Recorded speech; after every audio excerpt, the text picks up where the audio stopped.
Hello guys, good morning. രാവിലെ എണീറ്റ് കണ്ണൊക്കെ തിരുമ്മി മുടി ഒന്ന് കുടഞ്ഞു കെട്ടിയിട്ടാണ് കേട്ടോ എൻ്റെ ഒരു ദിവസം സ്റ്റാർട്ട് ചെയ്യുന്നത്.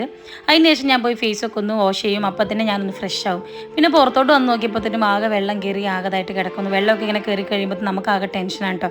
കാരണം നമ്മുടെ വീടിൻ്റെ ഭിത്തിയും സംഭവങ്ങളൊക്കെ ഡാമേജ് ആയി തുടങ്ങും. അതുപോലെ നമ്മൾ നട്ടുപിടിപ്പിച്ചിട്ടുള്ള മരങ്ങളും സാധനങ്ങളും എല്ലാം പഴകി തുടങ്ങും, കേടായി തുടങ്ങുകയൊക്കെ ചെയ്യും കേട്ടോ. അപ്പോൾ രാവിലെ തന്നെ ഞാനും വിഷ്ണുവേട്ടനും അതൊക്കെ ഒന്ന് അടിച്ച് ആ വെള്ളം കയറിയതൊക്കെ ഒന്ന് തുടച്ച് ഒന്ന് വൃത്തിയാക്കിക്കൊണ്ടിരിക്കുമായിരുന്നു. ഞാൻ റൂമിൽ വന്നപ്പോൾ തന്നെ വിഷ്ണുവേട്ടൻ ആകെ ടെൻഷനായിട്ടിരിക്കുന്നത്. അപ്പോൾ എന്ത് പറ്റിയായിട്ടാണ് ചോദിച്ചപ്പോൾ തന്നെ ഏട്ടൻ പറയുന്നത് ഇത് തന്നെയായിരുന്നു. വെള്ളമൊക്കെ ഇങ്ങനെ കയറി കഴിഞ്ഞാൽ നമ്മുടെ വീടൊക്കെ ആകെ നാശമായി പോകത്തില്ലേ, നമ്മുടെ വീട്ടിൽ നമ്മൾ നട്ട് നനച്ചാൽ എല്ലാം കേടുവന്ന് പോകത്തില്ലേ എന്നൊക്കെയായിരുന്നു ഏട്ടൻ്റെ ആകെയുള്ളൊരു വിഷമം. അപ്പോഴാണ് എൻ്റെ ഫ്രണ്ട് പറഞ്ഞൊരു കാര്യം എനിക്ക് ഓർമ്മ വന്നത്. നമ്മുടെ വീടൊക്കെ ഒന്ന് റീബിൽഡ് ചെയ്തെടുക്കാൻ വേണ്ടിയിട്ട് പിരമൽ ഫിനാൻസ് നമുക്ക് ഹോം റിനോവേഷൻ ലോൺ തരും എന്നുള്ളത് കേട്ടോ.